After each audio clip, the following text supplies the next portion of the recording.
नमस्कार दोस्तों, भगवान भक्ति प्रश्न में आपका स्वागत है। नवरात्रि के 9 दिनों के बाद अपने अंदर की जागृति तपस्या करने के बाद आज हम दशहरा मनाएंगे। आप सभी को दशहरे की पावन शुभकामनाएं। Happy Dussehra to all of you. आप सभी के घरों में संपन्नता, सुख, समृद्धि और शांति बनी रहे। आप सभी एक दूसरे से मिलकर अपने आप में, अपने घरों में एक दूसरे का मान सम्मान रखते हुए रहे।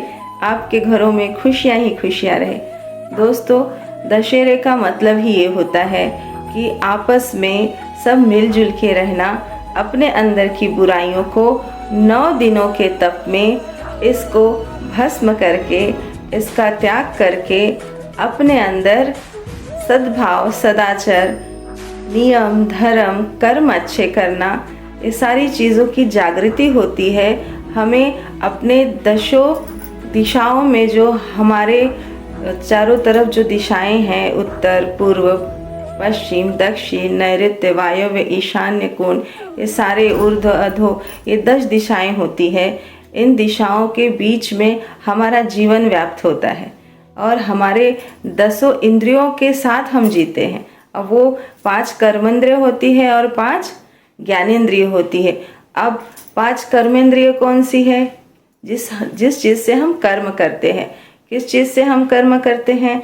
अपने हाथों से कर्म करते हैं, अपने पैरों से कर्म करते हैं, अपने मुख से हम बोलते हैं, है ना। अब मलद्वार होता है अपने शरीर के अंदर। ये सब जो चीज़ें होती है ये कर्मेंद्रिय कहलाती है।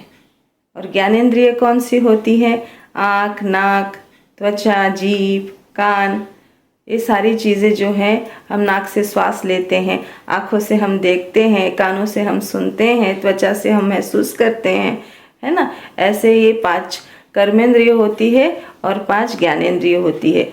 अब इन सब चीज़ों को कैसे हम इस्तेमाल करते हैं अपने जीवन में?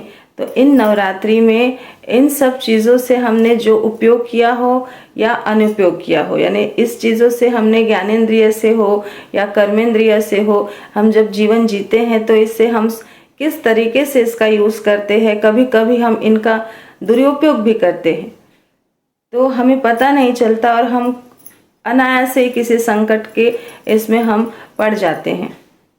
तो हमें नवरात्रि ये सिखाती है कि हमें 9 दिन तप करके अपने आत्म संयम को बढ़ाना चाहिए, हमारे अच्छे गुणों को बढ़ाना चाहिए, हमारे दुर्गुणों को नष्ट करना चाहिए। और इसके बाद इन 10 दिशाओं में 10 ये हमारे जो ज्ञानेंद्रिय और कर्मेंद्रिय है, इनके ऊपर हमें काम, क्रोध, मोह, लोभ, मद, मत्सर, अहंकार, इन चीज़ों का दमन करके सदाचार, प्यार, अपनापन, सभी से जागृतता, नियमबद्धता, ये सारा चीज़ हमारे अंदर गुणों के रूप में विकसित होना चाहिए, जिसको कहते हैं दशहरा मनाना। जब हम इन चीज़ों के ऊपर आ जाते हैं तब हम अपने आप पे भी विजय पाते हैं अपने दुर्गुणों से, और हम जीवन जीने की कला सीख जाते हैं, जिसे हम दशहरा कहते हैं। पौराणिक कथा के अनुसार राम जी ने सीता मैया को घर लाया था अयोध्या नगरी में। जहाँ तहाँ वो सब चीज़ें जगमग ज्योत जल रही थी। जैसे ही पता चला कि राम जी ने रावण के ऊपर विजय पाई है, तो राम एक सदाचारी, सद्गुणी, मर्यादा पुरुषोत्तम कहलाने वाले एक ऐसे पुरुष थे जिन्होंने जीवन भर अपनी मर्यादा को नहीं छोड़ा। और रावण उनसे विपरीत था। राक्षस कुल में जन्म पाया, बड़े ऋषि का पुत्र था, पर माँ जो थी वो राक्षसी थी। उसके भी गुण उसके अंदर थे, रावण के अंदर। तो अहंकार और ज्ञान का मिलन जो था वो बहुत ही ज़्यादा, विद्वान होने के बाद में भी उसके अंदर जो अवगुण था अहंकार का, उसकी वजह से उसने जीवन में बहुत सारी ऐसी गलतियां की जो उसे नहीं करना चाहिए था। और उसने अपने ज्ञान का, अपने बल का, अपने अहंकार का इतना दुरुपयोग किया कि उन्होंने सती पतिव्रता स्त्री माँ सीता का अपहरण किया। तो जगत में ये व्याप्त है ये पौराणिक कथा कि अहंकार का नाश जब होता है तो उसकी कोई चीज़ काम नहीं आती, उसकी सोने की लंका काम नहीं आती, उसका वैभव कोई काम का नहीं होता। अगर उसके पास अहंकार है तो उसका नाम नहीं होता।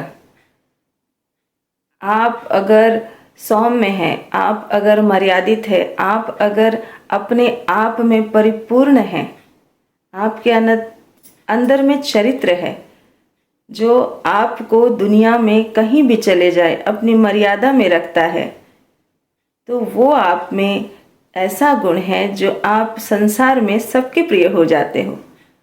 आपको हर कोई चाहता है और उसकी चाहत में वो मर्यादा होती है जो बाकी जो एक नज़र है अलग टाइप की, उसके ऊपर नहीं जाती लोगों की। तो ये वो निर्माण करता है अपना चरित्र, अपना कैरेक्टर। तो ये सारी चीज़ें आती हैं अपने अंदर जागृति आने के बाद। अपने आप को संयमित रखना चाहिए, अपने दुर्गुणों पे विजय पाना चाहिए, तो सच्चा दशहरा है ना। तो राम जी ने ही सिखाया था।